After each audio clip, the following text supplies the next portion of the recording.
ஆஞ்சநேயர் 5 பேரையும் கொண்டுருவானோ அப்படின்னு பயந்தே வெளியே போனோம். சரி, இப்போ துரியோதனன் மாதிரி கெட்ட பிள்ளைகளை பெற்றது, கெட்ட பிள்ளைகள் அவருக்கு சொன்னாலும் துரியோதனன் மாதிரி கெட்ட பிள்ளைகள் பெற்றவர்கள் வேணாலும் பயந்துக்கலாம்.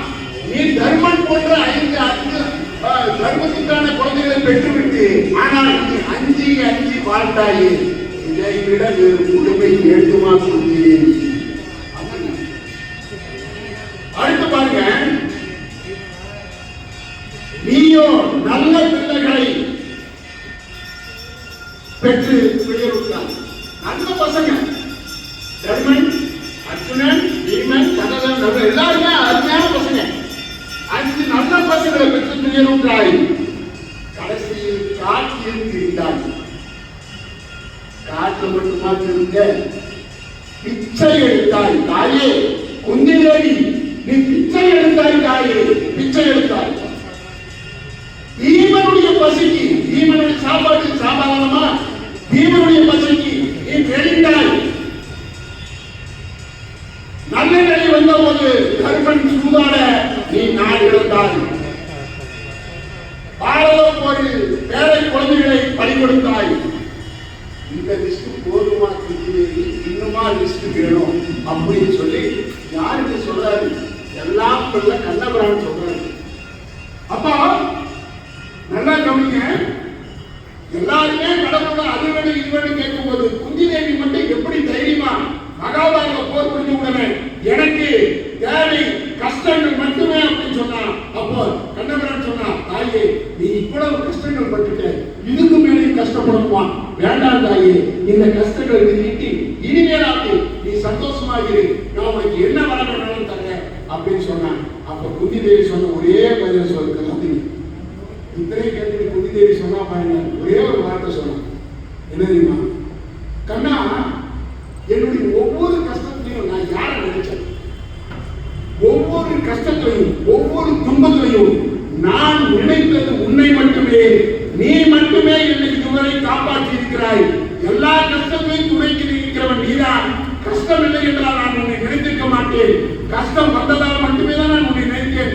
கஷ்டம் என்னை அந்த அம்மா சொல்றாங்க, என்னை பொறுத்தவரை கஷ்டங்கள் உன்னை அடையும் சாதனங்கள். எனவே எனக்கு கஷ்டம் வந்தாலும் அது நன்மைக்கே நன்மைக்கே நன்மைக்கே சொல்லணும்.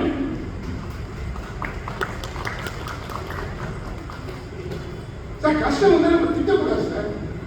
எங்க பள்ளிக்கூடத்தில் அர்த்தம் தருவாங்க.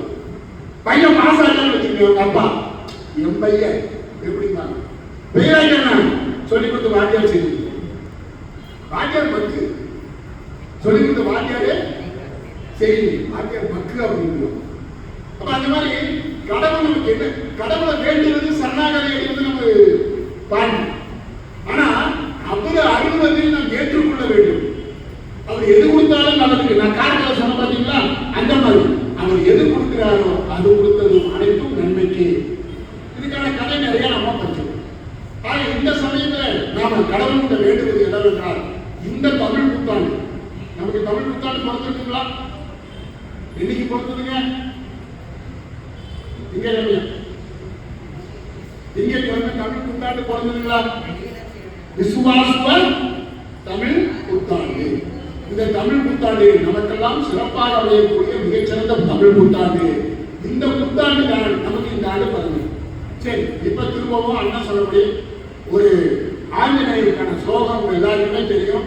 இருந்தாலும் நாம் இந்த பக்தி சொற்பொழிவுல ஆஞ்சநேயர் ஸ்லோகத்தை ஒண்ணு சொல்லுவோம். அடுத்து ஒரு 2 கதையும் சொல்லிட்டு நான் முடிச்சுக்கிறேன். இல்லை உங்களுக்கு ஏதாவது லேட் ஆச்சுன்னா இதோட சொற்பொழிவு எடுத்துக்கிறேன். இல்லை உங்களுக்கு பூஜைக்குன்னா அடுத்து பூஜைக்கு பண்ணணும் அப்படின்னா ஒரு 1.25 மணி நேரத்தில் உங்கள் நிகழ்ச்சி நான் கண்டிப்பாக முடிச்சுக்கிறேன். சரி, இப்போ ஆஞ்சநேயருக்கான காயத்ரி மந்திரம் எல்லாருக்குமே தெரியும். நம்ம கேஸ் செல்வத்திய சேவா சங்கத்தின் சார்பாக பண்ணதில் ஐயா முன்னிலை எல்லாம் நடைபெற்றது. இந்த ஆஞ்சநேயர் பூஜையில் அவருடைய மந்திரத்தை சொன்னோம்னா இன்னும் நமக்கு சிறப்பாக இருக்கும். ஸோ மந்திரம் ஓம் ஆஞ்சநேயாய சொல்லுங்களா?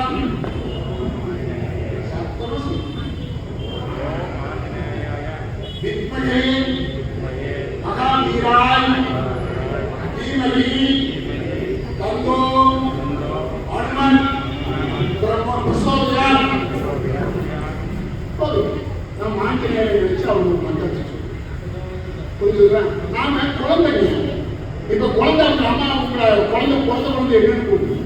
சில சமயம் அம்மாவும் மானும், சில சமயம் திட்டும். எது சொன்னாலும் நம்ம குழந்தை சொன்னா நமக்கு எப்படி இருக்கும்? எது சொன்னாலும் குழந்தையும் நமக்கு சந்தோஷம் தானுங்களா? அப்போ நாம கடவுளுக்கு குழந்தை தானே. நாம என்ன